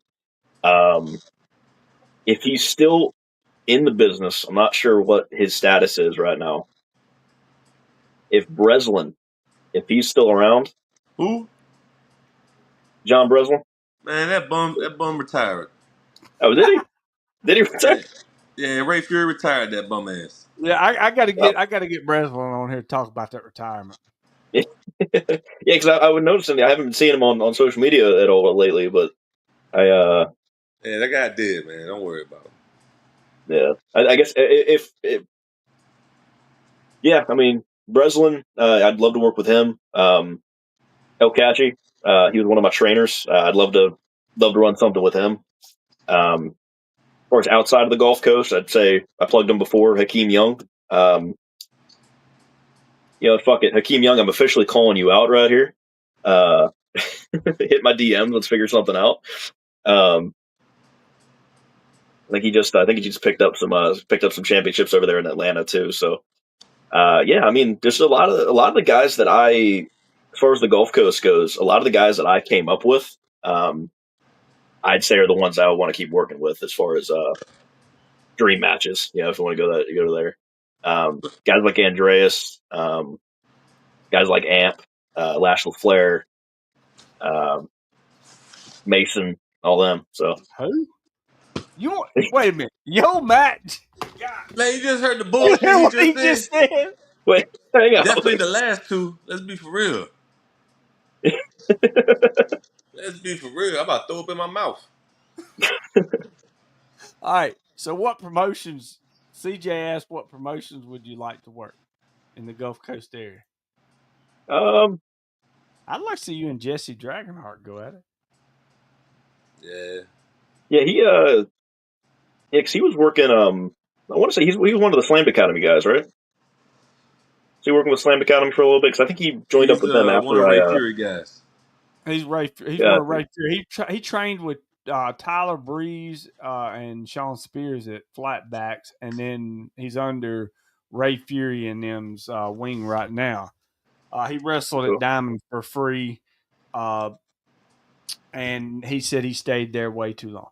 Anyway, Yeah, I think I saw his podcast episode. I decided I need to go through and look at some of his matches and stuff. But he's got a lot of potential. oh yeah, Right, that's so the big thing too. Is like if you're making waves on social media, you're probably making waves in the ring. If you're making waves on social media, you're definitely making waves in the ring. I'm making waves all in the ring. I mean, it's not only social media. With Jesse, man, let me tell you the one thing that stands out. He works his size. There's a lot of guys for some reason out here that's 5'9", 5'8", whatever, and they think they're Brock Lesnar and Bobby Lashley. This guy's in there working his side, doing all these crazy moves, acrobatic, athletic stuff. Sky's the limit for that guy, man. Really is, and he's But your working list on. sucks. You named a bunch of bums. I don't know why you did that, and I understand you've been going for a little bit, so you haven't seen the good people. Cause Probably shit, with bro. rose tinted goggles or something. Yes, CJ. Man, look, we got dogs out here, bro. Definitely in Louisiana too. You see, you ain't been out here like that. All them dudes that you was naming will get their ass kicked. I got something that was sent to me anonymously. Shug, can you ask a few questions why I can get this up on the podcast? Yeah, we don't have any fan questions submitted or anything. I don't see any. Nobody sent me anything. All right, man. All right, do what you gotta do, bro.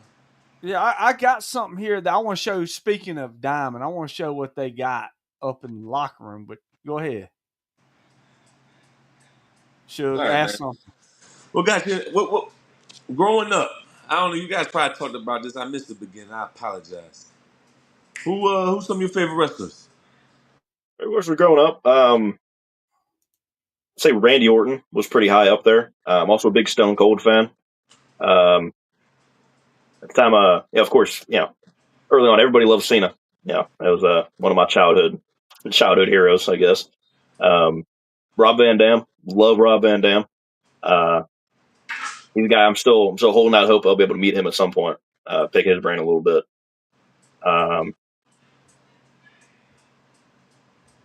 Yeah, I'd say that's All right, I got it.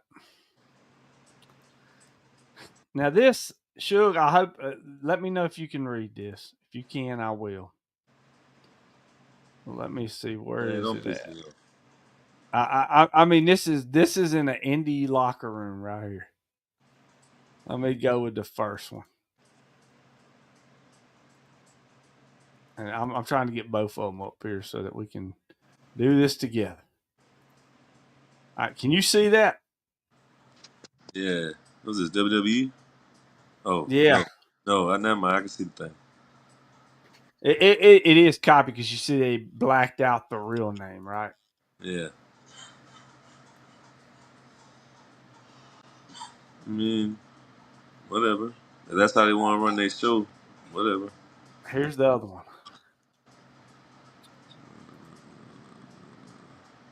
Now you steal this and then mark it out and then put something up there. I know it's kind of lazy, but all right. You will not receive a notification about TV bookings. You must check your calendar in the app for a dot. What channels are airing these TV shows? I think it's channel nowhere.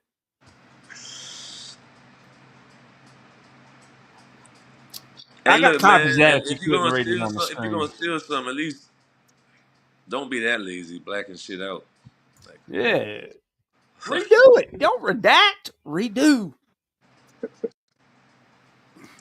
I mean, a lot of promotions have rules. I mean, I don't know. Some people have rules. Some, whatever. Most of them can't spell rules. I mean, if it's some goofy shit, man, I don't pay attention to it, bro. All right, so sure. Ted, just give a quick rundown on what he should look for when he's doing like bookings. Like, how should he go out and put himself out there to get booked? I mean, look, man, you just got. I mean, I'm sure he knows how to get booked, but for me, I build up a resume and I send it out. I constantly. Give it a couple months. Some people will see it, some people don't. I'll send it again in a few months to some of those same promotions, You man, got over and over. trainers, Steve. Somebody's gonna open the door. And when they do open the door, it's all about how you carry yourself and what you do in the ring, man. And some of the places I've been, because of my performances, bro, it just opened doors up at a whole bunch of other places. Um, Where can we see? Seminars. Yeah, Seminars are seminar. big too, bro. You can go to seminars, man. I'm sure you know this. Some of these promotions have seminars. You go in there, impress them, and you get booked on the show that night. I've done stuff like that. So it's not hard, man. You just gotta put the work in and be persistent. And then once you're in there, shit, bro, you just gotta do your thing, man. Like I said, I apologize. I haven't seen any of the matches prior to coming to the show. So, Oh, uh, good. but you gotta do your thing, man. I don't know what it is like up north, but I know how it is down here, man. It ain't that hard. You stand out. Yeah, Just and you stand mentioned out, buddy. seminars too. I love doing seminars. Like that was one of my favorite things down there on the Gulf Coast was just how many seminars, at least when I was down there, Yeah. were on a seemingly regular basis. Like I've done the Al Snow seminar. I've done um, there's Cody Deaner. When Cody Deaner was down here doing seminars, that was Who's that was a Cody great Denver? seminar. We've done the Action Mike Jackson seminar, I think twice. There was the Rock and Roll Express. They did a seminar. So Did Robert Gibson These are show great, you man. Just something? keep going and going. Get as much knowledge as you can. And some of these though will book you, bro. Like easy. It's easy to get booked, man. I don't like I said. I don't know how it is up north, but some of these places down here, some of these dudes, you come and press one, they all watch. They're all watching each other's product. So somebody hits Where you can up. we watch some EJ Runner matches at? um, so I am guilty of not bringing tripods to shows to record my own matches. Uh, These that's promotions one of don't the, have your shows. what's that? These promotions don't have your film. Uh, no, I mean it's kind of I've never really done anything that was televised. I guess anything that'd be set up for any sort of streaming service or anything like that outside Wait of a minute now. I mean, hell, they put stuff on YouTube, bro. You ain't on YouTube. what the fuck? I don't know what the hell just happened back here. What the fuck? All right, we'll cross that bridge when we get there. No, as far as what the hell? No, no, yeah, the YouTube. You punch in EJ Runner, you'll find stuff from kind of all different uploaders. I do have a channel. Just EJ's. It's just EJ Runner, but I don't really post much on there. I think I only have one video on there. Most of the time, if I'm posting, it's Facebook. Kind of been my go-to. I don't got a Twitter. I still need to set up an Instagram. I have like my personal Instagram. I post some stuff on, but you're slacking. Oh You're my already God, behind. Chuck.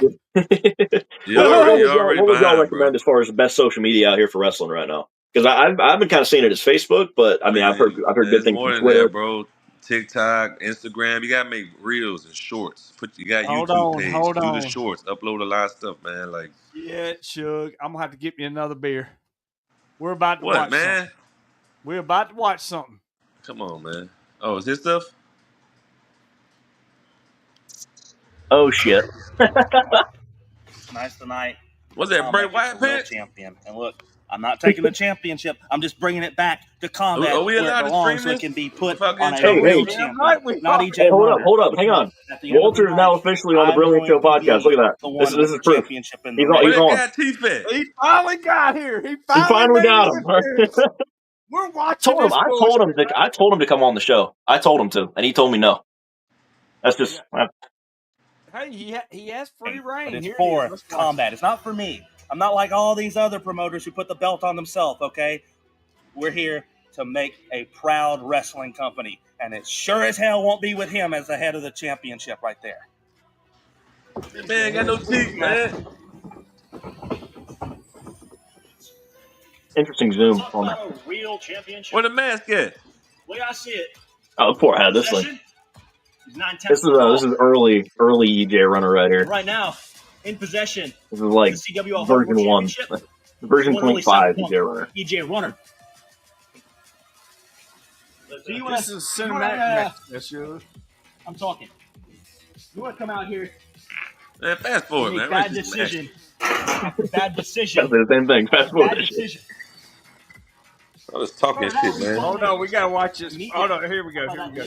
I'm trying to get it to the action. Here we go. What the hell? I'm having a seizure?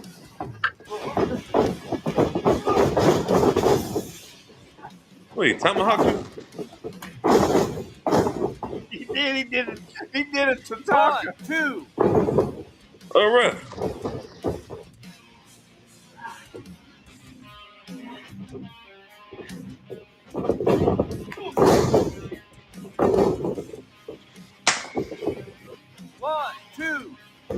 What is That's this? A what I was video confused. Like, we game? didn't have a ref. Why the hell were we doing pinfalls? That's one thing that was like, in the hindsight, was like, oh, why the. Oh, we like EJ. All right, going for a ride, baby. Going for a ride, baby.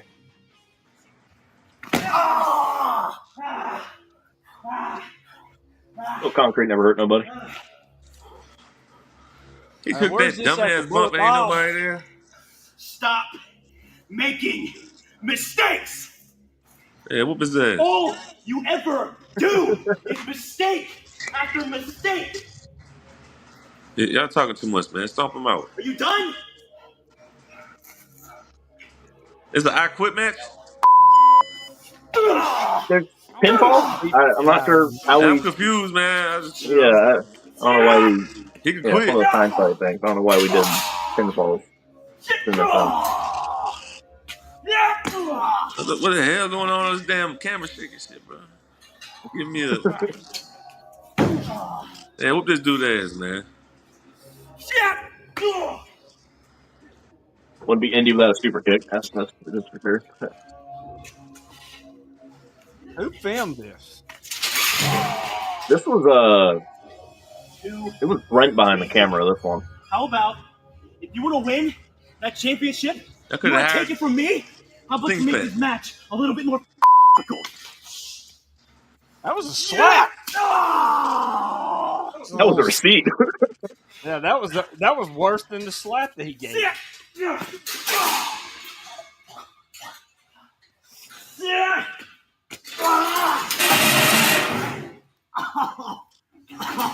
He's mobile. Well, we'll do that.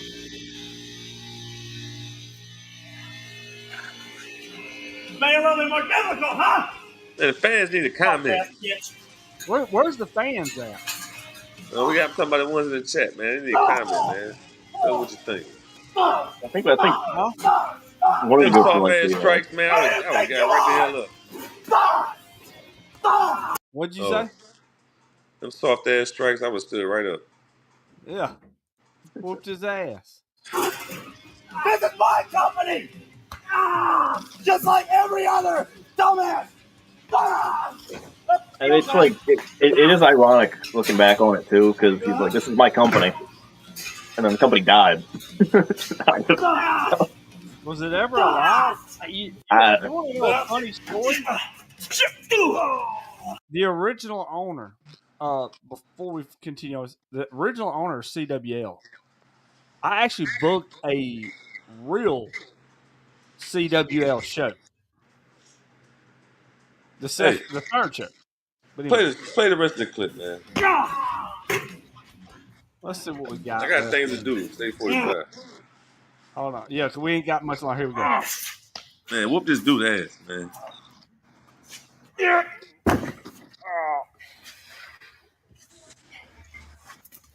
What the hell was you throwing him into there? That was a door.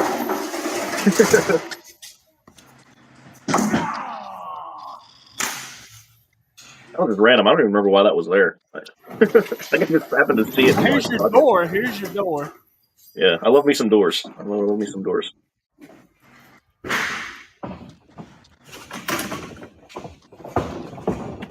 This is EJ Runner, CJ Speed. Good speed. You're getting to see it. We found it. You son of a bitch. Come on. Come on, what you got? Now, do y'all do that little trickle effect every time he misses a move? Talk about the glitch effects. Well, The hell was that? Where the hell would you get a chain? From your mama's house. His back goes all the way down to his knees. Shit! Oh,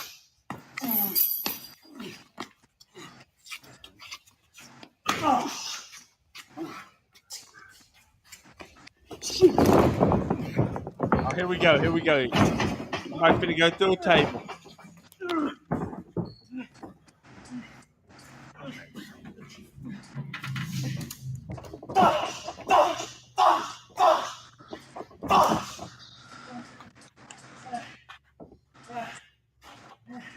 We just made this match famous.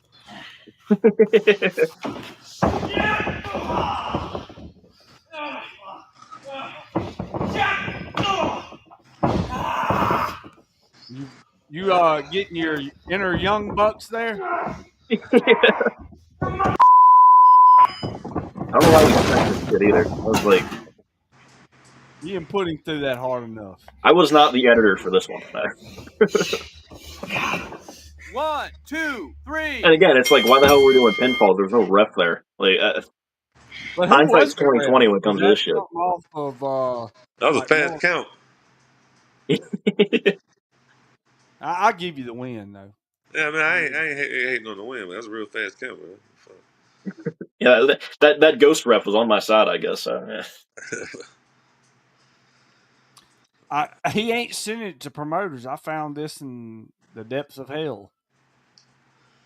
All right, man. Oh yeah, no, that doesn't get sent to promoters. That is a strictly side project, essentially. Like, We gotta put some better matches. Y'all guys need to see some better matches. I know he has some better stuff, man. So look, bro, plug this stuff in because we wrapping this shit up. Yeah, we are. We are. Hey, man, get what you plug everything you want to plug. And I got a couple more things I want to ask. I got you. Yeah. YouTube EJ Runner. I ain't got much on there right now. Gonna start getting some more stuff on there shortly. Right now it's older match on there. Before it was Cyberpunk. It was myself versus Kelly Clark. Pretty good match over on there. It was up at High World Wrestling. Kelly And Clark. pretty much everything else for me is gonna be on Facebook at EJ Runner AI. You find me on there. That's gonna be the most up to date. Gonna be the most anything new dropping. Any match links gonna be put up on there. So. Man, that's awesome. So Kelly Clark, that's one of my favorites. I love Kelly. Kelly's great. Don't you like Kelly Shug? Yeah, all right. Yeah, all right, so there you go. Man, EJ, thanks for joining us. If you'll hang in there for just a minute. Shug, we got to get out of here. But before we do, go subscribe to us on Facebook. It's 99 cents a month. And then if you want to support the podcast, go check out our merchandise. We got the Off the Rails t-shirt, which this one just did get off the rails. Go to Brainbuster Tees. Type in the Brilliant One. It'll pop up. Get it. And let's have fun with it. Thank you for joining us tonight. Catch us on Apple Podcasts, Spreaker, Amazon Music, Audible, and all that tomorrow, 6 a.m. And tune in tomorrow night. Supposed to have Josh Crow. We'll see what happens. I know that falls through. We're still going to have a show. It don't matter. But thank you, EJ, for coming on, dude. And hope your poker luck is good in the future up there. I'm jealous, like I said, with you being all over. EJ and Razors had a banger at Larry's event. Who? MT2. Ryan Razors. That Brandon, boy check your had drunk messages. goggles on, man. He ain't seen no banger with no Ryan Razors. I'm being stupid again. I'm gonna check it here in just a second, CJ. I'll holler at you, but thank y'all. We'll see you tomorrow night right here on The Brilliant Show.